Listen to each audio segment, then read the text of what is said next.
Hello, my name is Elijah Wells, and today's review is Joaquin D. Santos, Ken Powers, and Justin K. Thompson's new movie, Spider-Man Across the Spiderverse. Set over a year after the events of the first film, Miles Morales, or Spider-Man in this universe, goes on an adventure with Spider-Woman, or Gwen Stacy, across the multiverse, where he and she meet up with a bunch of all types of Spider-Man and Spider-Woman, and all types of Spider-Man and Spider-Woman villains from all variations of Spider-Man, video games, movies, TVs, animated shows, like every Spider-Man related thing like conceivable. And they cross paths with Miguel O'Hara, voiced by none other than Oscar Isaac, and basically becomes the bearer of bad news for Miles Morales, as he, we'll just say, really goes out of his way to rewrite not just his narrative, but the whole narrative as a whole of how Spider-Man would basically like function as a person and as a superhero. When the first film came out back at 2018, I definitely liked the movie when it came out, but even though the movie has garnered a monumental reputation throughout the 5 years it came out, for being not just considered one of the best superhero movies of all time, but considered one of the best animated movies of all time. Even though controversially myself, even though I liked the movie, I didn't love it like everyone else did. I think I did watch it again and again, like after it came out, and I did love it more and more when it came out. I did appreciate it more. I think it was just the fact that Sony Animations, who made this, did make the Emoji Movie, which has now been considered one of the worst animated movies of all time. Then followed up with what's also considered one of the best animated movies of all time, which I think that turnaround kind of feels a bit jarring for my liking, a little bit, but again, I think this is like how to improve onto your next feature on steroids. But without any matter of doubt, I had like enormous anticipation for this movie. Not just with the inclusion of Spider-Punk, we have Indian Spider-Man into the mix. And of course, we also catch up with Peter Parker, and we also have Spider-Man 99. And of course, it just gets a lot bigger than the first one, and we'll just say it's definitely going to tee something up for the sequel, and it's going to be undoubtedly going to be a lot bigger. That's what I really like about this film. The movie, of course, has a lot more of a focus towards the romantic life of Spider-Man and Spider-Woman, both portrayed by Harley Steinfeld and Shamik Moore, who definitely both as a duo have a lot more of a screen presence compared to the first film, and definitely in my opinion had a lot more chemistry, and definitely particularly with Gwen, who is in my opinion a little bit more relatable, a little bit more likable than in the first film. But again, even though she is likable, I think in this case I feel like I can empathize with her a lot more easily. Again, we have Jason Schwartzman, who is more known for his work with Wes Anderson, playing the main antagonist, the Spot, who I think Spider-Man kind of knocked the nail on the head. Like, he's a cross between a cow and a Dalmatian, and of course he makes spots, and they kind of teleport from this end to that end and this end, and of course, and this very big twist.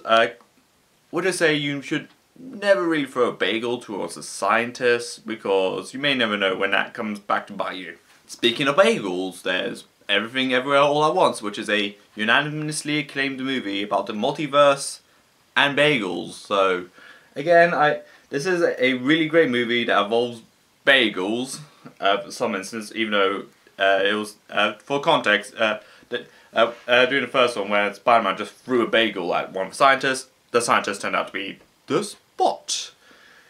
And again, with the multiverse stuff, they reference like hundreds and hundreds of Spider-Man. Like, I kind of take it a little bit for granted. I thought it was like one Spider-Man. Like, I think it's kind of like different actors play the one Spider-Man, but it's almost like something like James Bond or something, where it's like one character but several actors. But in this case, it's like several iterations of Spider-Man. Like, there's a Spider-Man cowboy, Spider-Man cat, Spider-Man dinosaur, and there's Japanese Spider-Man, who is famous for like packing a lot of heat for some reason. There's like, of course, Spider-Punk, like I mentioned, and there's like Vulture from like the Italian Renaissance era, and there's Donald Glover, of all characters, and there's a hologramic Spider-Man, and it just keeps getting, and also of the Amazing Spider-Man era and the Spider-Man cartoon one that is referenced to like a lot of memes. Like the list just keeps going on and on and on. Like it kind of like sets up some ideas. Like I wonder what the if there's like a universe of Uncle Ben, and if there's like a whole multiverse of like Aunt May or the Daily Bugle, or yeah, it just keeps getting, and if there's like a universe of Dr. Ock, or a whole universe of Goblin, or the whole universe of Vultures, like I think it kind of opens like an infinite amount of doors for like a lot of incredibly insane ideas. Like even though it kind of opens a lot of that window as well. One of the most notable new additions to the movie is Miguel O'Hara, or Spider-Man 2099, voiced by Oscar Isaac, who is, even though we're only seeing for like tops like half an hour, roughly, to give or take, but again, I think like he gives off like the mentor who really wishes, who's basically a peacekeeper of all things, and some of a damage control, and will not rest until everyone pretty much sticks in line to a specific point. I have a feeling he's almost like the central antagonist, but again, even though Spot kind of takes that antagonist field of things, but again, I think I'm wanting to wait till Beyond Spiderverse that comes out March next year to see if he's really that much of a bad guy, or really that much of a good guy, but has that much of too much of an angst to be a hero, to a point he's verging on like some anti-hero like field into some extent. Again, the animation is gorgeous, even though I still haven't figured out if it's like mostly CGI animation or like more traditional digitalized animation with a traditional pen and a matte or something. Definitely not AI art, because I think that that would go bust in like one day of working. But again, it's very important to reconcile the fact that it is already, within the 5 years, completely revolutionized how animation is. Like, yes, we got something like Toy Story that back at '95 that introduced the world to CGI animation. We got something like Snow White, which really revolutionized animation for Walt Disney. We have something like Akira, which gave the world anime to the Western audience. And for Spider-Man, I think it just completely flipped tore up the rule book of animation, and just completely flipped the table in the process. Like, it almost has this graphic novel feel to it, a comic book feel to it, where it's already inspired like a lot of things like Bad Guys and Puss in Boots, both from DreamWorks, and of course the upcoming Teenage Mutant Ninja Turtles Mutant Mayhem, which is coming out this August, which borrows a very similar animation palette, particularly of Spider-Man. What I really dig in this movie, that I think there were like a couple shots in the movie where I legit clocked myself thinking processing that it was a live action movie. Like, the animation is like so good that it made me think it was a live action movie. Not in a way that it's an uncanny valley where it kind of looked a little bit off and creepy. It's just in a way it just feels really organic and really human and really natural, the look of it. Nothing too extravagant or too exaggerated into some extent.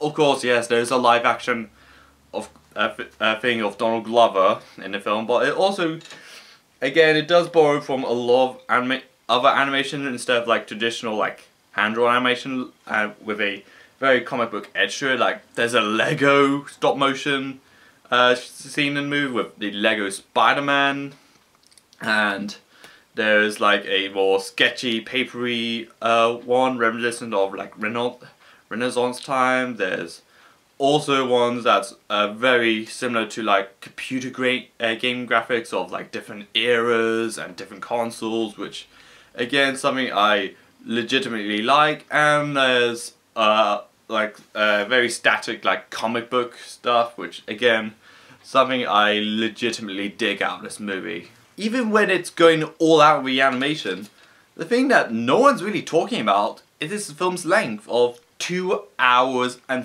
20 minutes. Like, okay, even for like a typical superhero movie, that's a bit of a breeze.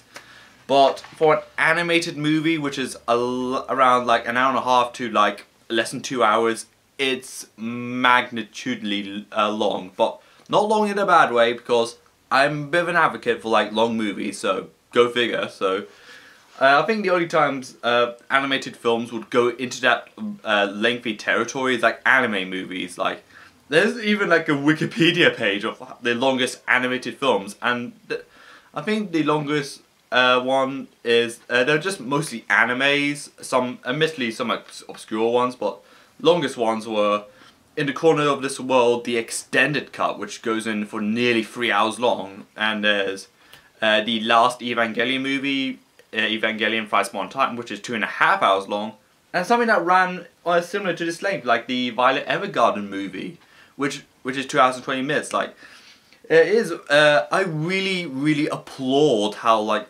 really big and really bold they wanted to go, considering animation has been stereotyped, being like, ooh, for kids, which complete bull. But, and also it's just a case of animation is like something less than 2 hours, which I'm just hoping there's going to be a lot more animated movies that really push the envelope when it comes to like run times, because I want to see something more like this, like with that long of a runtime. Spider-Man Across the Spiderverse is undoubtedly a massive improvement on already a massively brilliant movie.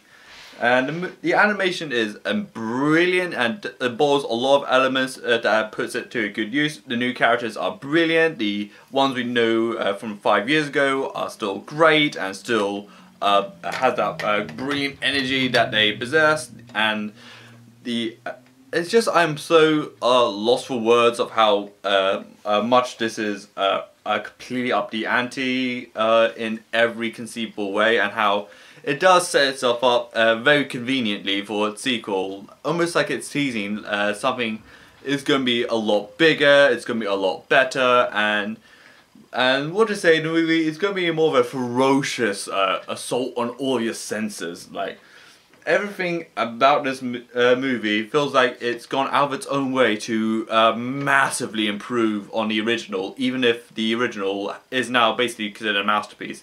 I am pacing myself a little bit, just because the third one could easily be the best out of the trilogy, unless if it's going to be like Empire Strikes Back or The Dark Knight, where the second film is a charm. So I'm feeling a 9 out of 10. So, what do you think of Spider-Man Across the Universe? Let me know in the comments, subscribe to my channel, follow me on Twitter and Instagram, and this is Elijah Wells, and bye!